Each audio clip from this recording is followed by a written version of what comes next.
வணக்கம். இந்த வீடியோ லெக்சர்ல characteristics of TE and TM waves in parallel planes பத்தி தான் பார்க்க போறோம். Important characteristics of TE and TM waves எடுத்துட்டோம்னா propagation constant. Propagation constant is a combination of attenuation constant and phase shift constant. So next cutoff frequency, cutoff wavelength, guided wavelength, velocity of propagation and wavelength. So இதெல்லாமே வந்து important characteristics of TE and TM waves in parallel planes. So first வந்து propagation constant பார்க்க போறோம். So already நம்ம TE and TM waves ஓட derivationலே பார்த்தோம். So here we can assume the h squared value is equal to what? Gamma squared plus omega squared mu epsilon. கரெக்டா? So இந்த value வந்து ரொம்ப important in TE and TM waves analysis நம்ம already பார்த்திருந்தோம். From this we can get the value of this propagation constant. Okay. So h squared is equal to what? Gamma squared plus omega squared mu epsilon. So from this we can get gamma squared is equal to h squared minus omega squared mu epsilon. புரியுதா? So muனா நமக்கு தெரியும் permeability, epsilonனா permittivity, omega என்ன angular frequency, that is equal to 2 pi f. ஓகேவா? So from this we can get the gamma is equal to what? Square root of h squared minus omega squared mu epsilon. This is one equation. ஓகேவா?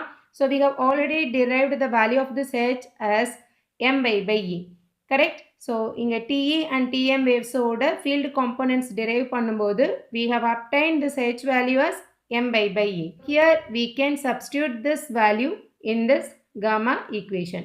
So gamma is equal to what now? Square root of h க்கு பதிலா என்ன substitute பண்ணிருக்கோம்? m by A the whole squared minus omega squared mu epsilon. இது வரைக்கும் புரியுதா எல்லாருக்கும்? So consider this as the first equation. So propagation constant ஓட formula என்ன? Square root of m/a the whole square minus omega square mu epsilon. ஓகேவா? So next நம்ம ஜெனரலா வந்து propagation constant எப்படி represent பண்ணுவோம்? In terms of attenuation and phase shift constant. So alpha plus j beta, that is the standard format of this gamma. So here in this parallel plane, ஒரு parallel plane எடுத்துட்டோம்னா in between நம்மளுக்கு electromagnetic wave வந்து propagate ஆகும்போது attenuation constant எப்படி இருக்கும்? 0 இருக்கும். ஏனா there is no attenuation. Attenuation என்ன அர்த்தம்? That absorption loss. So in between parallel planes கடையில எந்த மீடியமும் இல்லாதனால there is no absorption loss. So here alpha is equal to what? 0 always. Okay, that is the first thing. So next ஒரே ஒரு loss மட்டும் தான் அங்க present ஆயிருக்கும். That is phase changeனால வர loss. ஓகேவா? So here we can say alpha is equal to 0 during the wave propagation. When the wave propagates, the phase changes. கரெக்டா? Distance கூட கூட அதோட phase என்ன ஆயிட்டே இருக்கும்? சேஞ்ச் ஆயிட்டே இருக்கும். So beta is not equal to 0. So next phase shift constant find out பண்ண போறோம். So from first equation we can say if alpha is equal to 0 na gamma is equal to j beta. கரெக்டா? So gamma is equal to what? Alpha plus j beta. So இந்த value 0 ஆயிருச்சுனா we can get this relation. ஓகேவா? So next என்ன பண்ண போறோம்னா இந்த gamma ஓட value நம்ம அங்க என்ன derive பண்ணியிருந்தோம்? That is square root of m/a the whole square minus omega squared mu epsilon. That is what given here. Correct? That is equal to j beta. Okay. So இப்போ நம்மளுக்கு வந்து beta find out பண்ணணும்னா இங்கே right hand சைடில் என்ன வரணும்? J வரணும். So இந்த டேர்மில் ஏதாவது காம்ப்ளெக்ஸ் டேர்ம் இருக்கா? இல்லை. அப்போ எப்படி நம்ம ஜே கொண்டு வரலாம்? From this term. So here we are going to take minus as a common from this two terms. இங்கே ப்ளஸ் இருக்குது. இந்த ப்ளஸ் எப்படி எழுதலாம்? மைனஸ் இன்ட்டு மைனஸ்னு எழுதலாமா? So now we can take the square root of minus m/a the whole square, okay, plus omega squared mu epsilon எழுதலாம். கரெக்டா? So இந்த ஸ்கொயர் ரூட்டுக்குள்ளே இருக்க மைனஸை வெளியே எடுத்தோன்னா ஸ்கொயர் ரூட் ஆஃப் -1, இந்த மைனஸ் ப்ளஸ் ஆயிரும், இந்த ப்ளஸ் வந்து மைனஸ் ஆயிரும். இது புரியுதா? as we all know that square root of -1 is nothing but j. இது புரியுதா? ஸ்கொயர் ரூட் ஆஃப் -1 எப்படி எழுதலாம்? ஜேன்னு எழுதலாம். ஸோ ஜே என்ன ஆயிரும்? டிவைட் ஆயிரும். we can get beta is equal to now square root of omega squared mu epsilon minus m/a the whole square. Consider this as the second equation. So இப்போ என்ன value கிடைச்சிருச்சு? பீட்டாவோட value கிடைச்சிருச்சா? So next வந்து high frequency signal consider பண்ணோன்னா this omega squared mu epsilon value is far greater than this m/a the whole square. As we know that இந்த ஒமேகாவை எப்படி சொல்கிறோம்? 2 pi f the whole squared அப்படின்னு சொல்லுவோமா? Okay. So இப்போ எஃப்போட value வந்து ஹையாக இருக்குன்னு வச்சுக்கோங்க. ஓகே, எஃப்போட ஸ்கொயர்டு அதை விட ஹையாக இருக்கும். But here we can have m pi by a.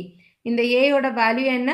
a is the separation between these two planes. ரெண்டு பிளேன் எடுத்துருக்குமா, அதுக்கு இடையில இருக்கக்கூடிய செப்பரேஷன். இந்த வேல்யூ வந்து மினிமமாக தான் இருக்கும். கரெக்டாக?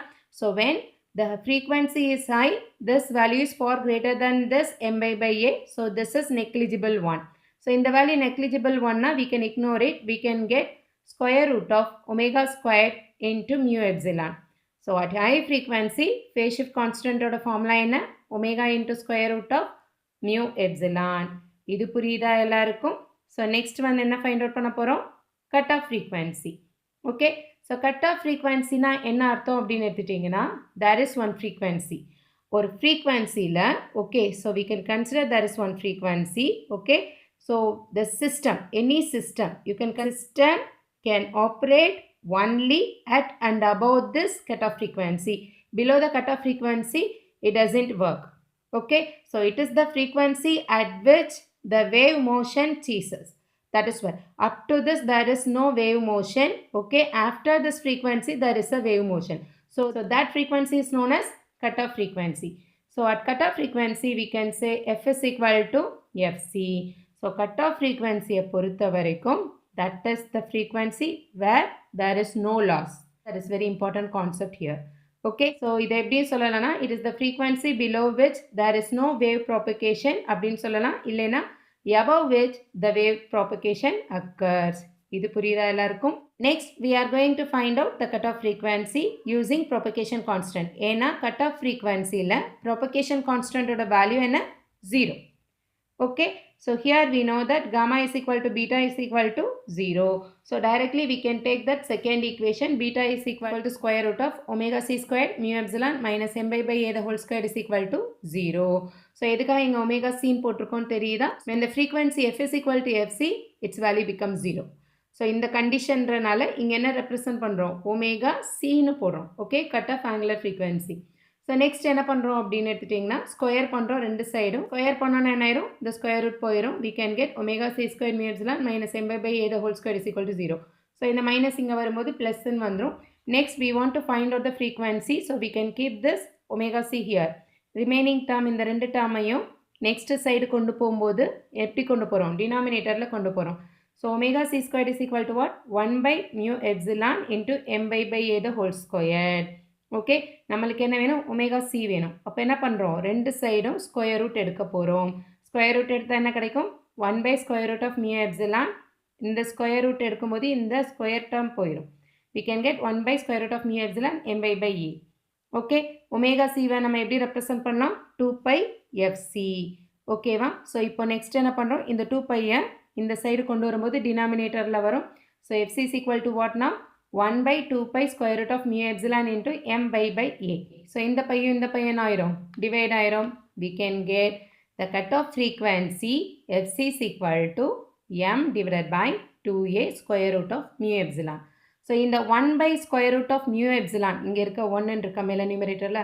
So 1 by square root of mu epsilon எப்படி ரெப்ரசன்ட் பண்ணலாம்னா velocity. So both are equal. இது புரியுதா எல்லாருக்கும்? So that is very important. இதில் வந்து 2 மார்க்கில் வந்து ப்ராப்ளம் டெஃபினட்டாக வரும். Okay, consider that is the third equation. If F is less than F C, cut off ஃப்ரீக்வன்சியை விட ஃப்ரீக்வன்சி லெவல் கம்மியாக இருந்ததுன்னா there is propagation loss occur ஆகும். கரெக்டாக? ஸோ எஃப்சியில் மட்டும்தான் எப்படி இருக்கும்? ப்ராபகேஷன் லாஸ் இருக்காது. பட் இதை விட லெஸ்ஸராக இருக்கும்போது ப்ராபகேஷன் லாஸ் நம்மளுக்கு அக்கர் ஆகும். At the time we can get the propagation loss like this. Okay, so next என்ன ஃபைண்ட் அவுட் பண்ண போகிறோன்னா cut off wavelength. Cut off wavelength அப்படின்னு எடுத்துட்டிங்கன்னா, வேவ் லென்த்னால என்னென்னா டிஸ்டன்ஸ் தான். ஓகே, ஸோ வேவ் லென்த்னால என்ன? Distance. So it is the distance travelled by a wave at cut off frequency. Very simple. So here wave லென்த்துக்கும் ஃப்ரீக்வன்சிக்குள்ள relation என்ன? Wave length is inversely proportional to frequency. That is the relation. Okay, so here we can have that equality as lambda is equal to what? v by f. So இங்க cut off frequency substitute பண்றோம். So cut off frequency already என்ன find out பண்ணோம்? mv by 2a. So v என்ன ஆயிரும்? divide ஆயிரும். இந்த 2a denominator of denominator எங்க போகும்? numeratorக்கு போகும்.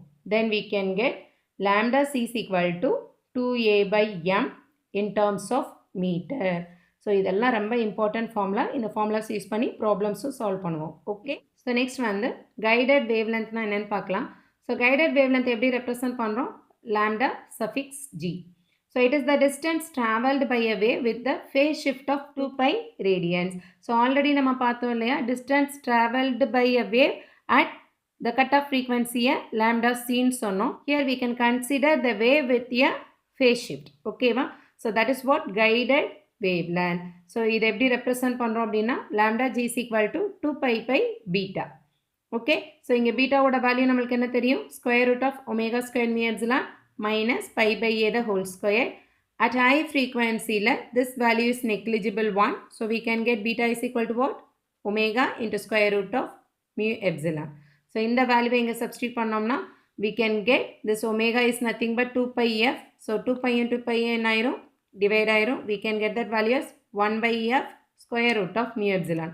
As we know that 1 by square root of mu epsilon is nothing but v. Okay, so guide wavelength oda value na v by f, where v is nothing but velocity. So இப்போ lambda c க்கும் lambda g க்கும் உள்ள relation எப்படி எடுக்கலாம் அப்படின்னு எடுத்துட்டிங்கன்னா 1 by lambda squared is equal to 1 by lambda c squared plus 1 by lambda g squared. So what is this lambda? Lambda c na cut off wavelength தெரியும், lambda g na guided wavelength தெரியும். What is this lambda? So this lambda is nothing but free space wavelength. Okay, so next one the velocity of propagation. So velocity of propagation, as we know that frequency divided by the phase shift constant. Okay, so at high frequency we know that beta oda value enna? At high frequency beta value is what? Omega into square root of mu into epsilon. So this two terms divided we can get this velocity is equal to what? 1 by square root of mu into epsilon. புரியுதா எல்லாருக்கும்? So next வந்து phase velocity. Phase velocity என்றது எப்படி சொல்றோம்னா the velocity at which the wave changes its phase. Okay, so here we can take the phase velocity is equal to what? The velocity, that is the light velocity. Okay, that is the velocity of light divided by square root of 1 minus fc by f the whole square, that is also equal to omega by beta. Okay ma? So next one the group velocity. Group velocity என்றது எடுத்துட்டோம்னா it is the velocity with which the energy propagates along a guide. Okay, ஒரு entire for example simple சொல்லணும்னா ஒரு guided wave வந்து it is propagating like this. இந்த மாதிரி propagate ஆகுது அப்படின்னு எடுத்துட்டிங்கன்னா here inside this guided wavelength there are lot of waves. Okay, so இந்த individuals எடுத்துட்டோம்னா phase velocity ன்னு சொல்லுவோம். On the whole நம்மளுக்கு propagate ஆகக்கூடிய இந்த guided wave ஓட wavelength எடுத்துட்டோம்னா that is nothing but Vg. That is the difference. Okay, so here we can say this guided wavelength is equal to what? The velocity into square root of 1 minus fc by f the whole square. Okay, so that is the relation between phase velocity and group velocity. So here v, that is the velocity of light, is equal to what? Square root of the product of phase velocity and guided velocity. That is very important concept. So இதெல்லாம் வந்து 2 மார்க்லயும் கேட்கலாம், இல்ல ப்ராப்ளம்லயும் கேட்பாங்க. ஃபைனலா wave impedance னா என்னன்னு பார்க்கலாம். Wave impedance is also known as characteristics impedance. So it is defined as the ratio of electric field to the magnetic field of the electromagnetic wave. Okay, so it can be represented as Z. Okay, so wave impedance is equal to what? The ratio of electric field to the magnetic field. Okay va? So here for TEM waves, TEM waves பொறுத்த வரைக்கும் here we can take that value as eta into square root of 1 minus fc by f the whole square. இங்க eta அப்படின்றது என்னன்னு எடுத்துட்டிங்கன்னா intrinsic impedance. So eta ஓட value வந்து ரொம்ப important. That is equal to what? Square root of mu by epsilon. Okay, so in case of air filled medium, ஒரு air filled medium ஓ free space ஓ இருந்ததுன்னா so இந்த eta ஓட value எப்படி இருக்குன்னு பார்த்தீங்கன்னா square root of mu naught by epsilon naught. So mu naught and epsilon naught ஓட value substitute பண்ணீங்கன்னா you will get the answer as 377 ohm. Okay, இது ஸ்டாண்டர்டான value. So mu naught and epsilon நாட்டோட value நம்மளுக்கு வந்து by default இந்த constants தெரிஞ்சிருக்கணும். Okay, mu நாட்னா என்ன? 4 pi into 10 to the power minus 7. Okay, henry per metre. இதை எப்சிலான் நாட்னா என்ன? 8.854 into 10 to the power minus 12 farad per metre. So இந்த வேல்யூஸ்லாம் தெரிஞ்சிருந்தால் மட்டும்தான் நம்மளால் இங்கே சப்ஸ்டியூட் பண்ணி ஆன்சர் ஃபைண்ட் அவுட் பண்ண முடியும். புரியுதா உங்களுக்கு? ஸோ ஈட்டானா என்ன? இன்டென்சிக் இம்பீடன்ஸ். ஒரு ஏர் மீடியம்க்கு இதோட வேல்யூ வந்து டிஃபால்ட்டாக 377 ohm தான் இருக்கும். ஓகே, அது ஏர் மீடியம் அல்ல சம் அதர் மீடியமாக இருந்தால் அதை எப்படி ரெப்ரசென்ட் பண்ணுவோம்? Here we can represent as mu naught mu r by epsilon naught epsilon r ன்னு represent பண்ணுவோம். Okay, so here for TM wave impedance is equal to eta into square root of 1 minus fc by f the whole square. For TE waves, eta divided by square root of 1 minus fc by f the whole square. So இது வந்து 2 மார்க்லேயும் கேட்கலாம், ப்ராப்ளம்ஸ்லேயும் கேட்பாங்க. Okay, so ஃபைனலாக இதோட ரிலேஷனும் கேட்பாங்க. So if you are going to multiply this two, இதை ரெண்டே மல்டிப்ளை பண்ண என்ன ஆகும்? இங்கே இருக்க டிவிஷனில் இருக்கிறது இங்கே இருக்க நியூமரேட்டரில் இருக்கிறது டிவைட் ஆகி we can get eta square. So eta is equal to square root of ZTE and ZTM. That is the relation. புரியுதா எல்லாருக்கும்?